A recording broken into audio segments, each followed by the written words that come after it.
हम्म. वयाच्या 15 वर्ष घराच्या बाहेर पडले. 15 वर्षात स्वातंत्र्यामुळेचा ह्याचा स्वतः गेले. 15 वर्षाला घराच्या बाहेर पडले. आता रात्री गेले. रात्र झालं. असं लेकरं नाक काढतो बसलं बाजूला पितळला. असं बाजूला कोण तेव्हा हे होते की काय म्हणतात रजा कराले बसला म्हणजे अक्का सांगायची असं धरायचे. बाळातून बाळाला असं भिंतीला धरून मारायचे. भिंतीला धरून मारून असं जनावरासारखं असं कापायचे. बघितल्या तिथून जे पळाले रजा कराले म्हणून लहान लेकरं करून ह्याच्याहून वंकदाळपर्यंत त्या जंगलानं खोपल्यानं रात्री लेकराला घेऊन पळाले. माहीत आहे तिथून रजा कराले म्हणले की घरात सगळं असं कापून काढायचं. यायचे आणि सगळं कापून टाकायचे. म्हणजे असे जनावर कापून टाकायचे. आपल्या लोकांना कापायचे.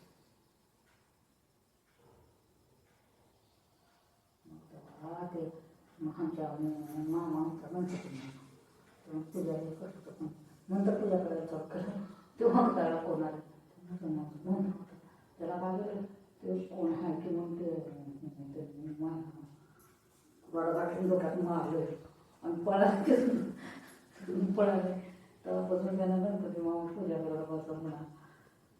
गणपती मामा आमच्या पिठाची रात्री घोड्यावर यायची. घोड्यावर दिलं का नाही ते आपलं घर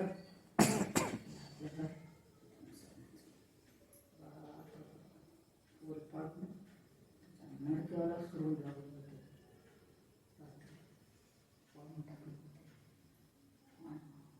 आणि जे पळाले घोड्यावर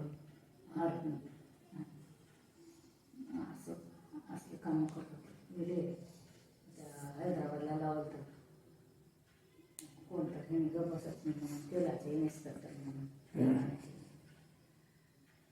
केले तिथं काम. 1 महिनाभर 2 महिने करून पळून गेले. पुन्हा त्या स्वातंत्र्य त्याच्यात गेले. त्या ह्याच्यामध्ये पण जेलमध्ये गेले. आंदोलनं केली. जेलमध्ये सगळे 6 महिने 3 महिने करून आले. त्यांनी वर्षभर राहिले. शेवट पिठाचे एवढे मोठे जाते घरी आमच्या होते. नेलं नंतर एखादं असले 2 6 जाती होते. असे 3 जाती. तर तसल्या जात्यावर वाळू आणि ज्वारी दळायला लावायची. सगळे स्वातंत्र्याने आणले. जेवायला लागलं का नाही तसले भाकरी आणि पातळवर वाढायचे करून भाकरी करून आणि ते भाकरी करून तसलं भाकरी दळायला लागायचे. ह्याच्यामध्ये स्वातंत्र्याच्या ह्याच्यामध्ये ते जेलमध्ये लावलं पण असं मारायचे. सगळ्या अंगानं पूर्ण रगत निघायचं. ते गुलबर्ग्याच्या ह्याच्यात एखाद्या आमच्या कवी तांदळपत्र फोटो तांब्याचं मग आणि त्याच्याबरोबर 3000 रुपये मिळाले. मग ते तसलं वाळूमध्ये रात्री एवढं भांडे एवढं गरम हो राहत होते. मग त्याच्यामध्ये ते बूट आणि हे राहत होते पाय त्या गरम उकळत्या पाण्यात पाय ठेवायला लागायचे. पोळी साफ करणार उकळत्या पाण्यात पाय ठेवून तरी बी घालत नव्हते. तू करतो रे कुत्ते थो ऐकत नव्हते. स्वातंत्र्य तू करायचे कुत्ते म्हणायचे. तेवढं मार खाऊन शेवटी काय झालं. शेवटी भारत स्वातंत्र्य होणार होतं. मग आकाश म्हणतो स्वातंत्र्य होणार होता असं भारत म्हणजे 3 मिनिटं बाकी होते. तेव्हा लोक कडू काय केलं 3 मिनिटं बाकी होऊन होणार आहे भारत स्वतंत्र म्हणून जेलला जाळून जाऊ म्हणते. जेलला जाळ लावणार होते तेवढ्यात ओढून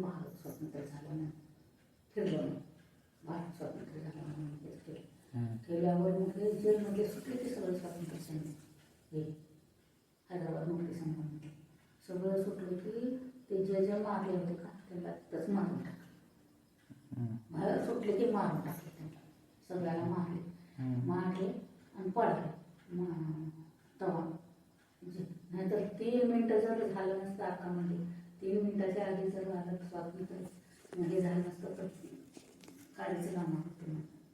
3 मिनिटातच त्यांनी स्वातंत्र्य सुटले तर म्हणजे झालं का. मग आल्यावर मग पिताजी कुठं गेले, गांधीजी घरी गेले होते असं. गांधीजी साबरमतीला पंजाबला जाऊन ते एवढी दाढी बाबा करून आले, बाबाच आहेत म्हणायचे लोक. पंजाबला गेले चक्रवर्ती अक्का ए बाबा बंद्यानं मग भेटू घेऊ लागते, मग नवीन जात नाही त्याच्यामुळे असं. तिथून पंजाबला गेले, मग तिथून ते गांधीच्या आश्रमात गेले. तिथं राहिलेस किती दिवस, रामायण वर्ष काय राहिले, शिष्य होते गांधीजीचे. मग तिथे गांधीजी बसायचे. गांधीजी म्हणजे आता तुम्ही जावा, तुम्ही एक गाव बसवा की त्या गावामध्ये सगळे लोक राहतात, समाज म्हणजे सगळं मराठी असं सगळे समाजाचं एकत्र गाव बसले.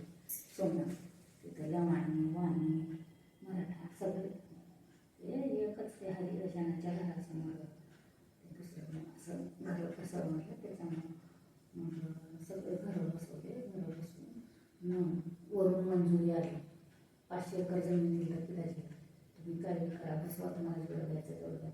त्यांनी म्हटलं मला काही घ्यायचं नाही, म्हणल्या फक्त बरेच तेवढं घेतलं, तेवढं घरात तेवढं जागा, बाकीचं सगळ्या लहानाला 3000 घरं घेऊन दिले. त्याच्यामध्ये बांधून दिले, सँक्शन करून.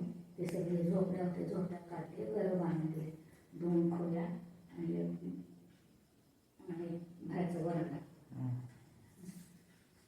आणि संडासपातून असं. संडासपातून बांधायचं होतं पण ते बनवलं नाही. ते 2 खोल्या आणि बाहेरचं वरांडा. आता आमचं सोलापूरचं घर आहे ते आम्हाला दिलेलं ते. मग तेवढं घर सगळ्याला जाऊन झोपड्या काढून टाकले आणि घर बांधून दिले. तरी किती लोक सुबीला जायला आम्हाला बरं वाटतं. घरला छप्पर लावला, ते काढले, मारून छप्पर काढले की आणि काढले आणि लावणी लोक सगळ्या लावणी लोकांना वडण्या करून साड्या नसून लग्न लावले होते. 15 वर्ष काय ज्वारीला पिवळं लावायचं असं टाकायचं लावायचं. आणि ते जे लोक शिंदी पितात दर पितात त्या लोक शिंदेचे झाड शिंदेच्या झाडाला बांधून वांब्याचे जाळं असं पिताजी ठरलेलं नाही. असं कापायचे लोक मग एवढं त्रास सहन केला. मग ते एक वंकदाचं एक कवी होता, त्याने येऊन सांगू का म्हणलं काना तुमची कहाणी सुनबाई सांगू का म्हणलं पिताजीचं कसं सगळं घेऊन भेटलं. पिताजी असताना येऊन त्याच्याकडून बोलून सगळं घेऊन भेटलं. कविता केल्या त्यांच्यावर. ती कविता पुन्हा आम्हाला वाचून दाखवलं. बघा म्हणलं कसं मी स्वतः जेलमध्ये जाऊन बोलते, कसं माझं अंगावर सगळं रक्त होतं. ती पाठीला किती हे झालेलं अण्णाजी रडला. मग पुन्हा मग वहिनीला सांगितलं असं असं. ते कवी लेखक आहे ओंकाराचं, त्यांना लिहिलं होतं पुस्तक पिताजी. म्हणून ते एवढं स्वातंत्र्य सैनिकामध्ये एवढं त्रास सहन करून एवढं राहून 6 महिने वर्ष 6 महिने लोक 3 महिने राहून आले, वर्षभर राहिले. एवढं हे करून आले. ते स्वातंत्र्य सैनिकाचे पैसे मी घेत नाही म्हणतात ते स्वातंत्र्यासाठी. पण नाही लागत ना, घरी कोणच करणार. पिताजी बंद पडून होते म्हणून ते नाही लागणार घेतले. स्वातंत्र्य सैनिकाचे पैसे घेणार नव्हते पिताजी.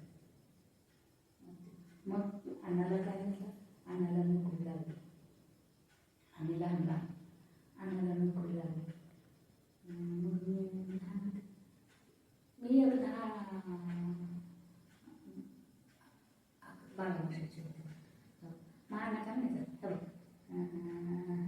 जाऊ बेटा, आणि ते असं ते ऑर्डर आली ना ते बाबा येते आणि ते मला पाठवायचं बरं म्हणायचं पोस्ट अचानक पाठव म्हणायचं मला, म्हणजे नोकरीचा ऑर्डर आहे.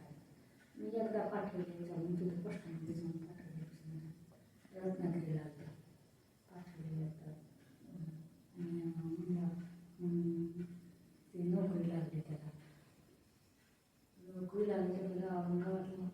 नको आता.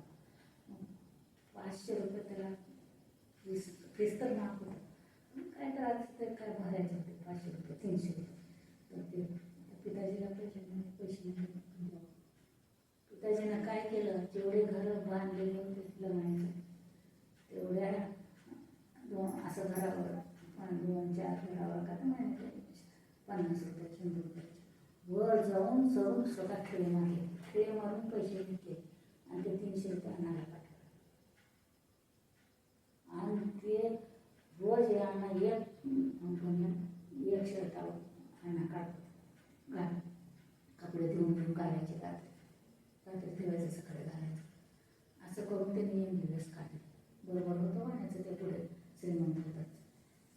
आणि ते तिसऱ्या वर्षी MBBSला पास झालं. गुड्यानं पास झालं, नाना पास झालं. अण्णाचं 1 विषय राहिलं. का म्हणलं माहिती आहे का गुड्यामध्ये लय अंगावर होतं पुढं लेकराचं डॉक्टर झालं. का म्हणते पाया पड ते बाई होती मग पाया पडले की पास होतं. आणि म्हटलं मी पाया पडून कशाला पास मी पास होत नाही. तिच्या पाया पडायचं म्हणून पास व्हायचं. नका म्हटलं हाय पुढे मला पाया पड काय होते पास. नका म्हटलं मग 1 वर्ष गेलं. MBBS झालं. MBBS झालं ते मग तिथं MBBS डॉक्टर आहे म्हटलं भुसावरची वहिनी आणि तिचा बाप बघायला गेलं. बघायला गेलं येऊन आलीच की साखर भेटायला मग सिकंदराबादचा भाऊजीनं स्वतःची आमटी काढून स्वयंपाक करून आली.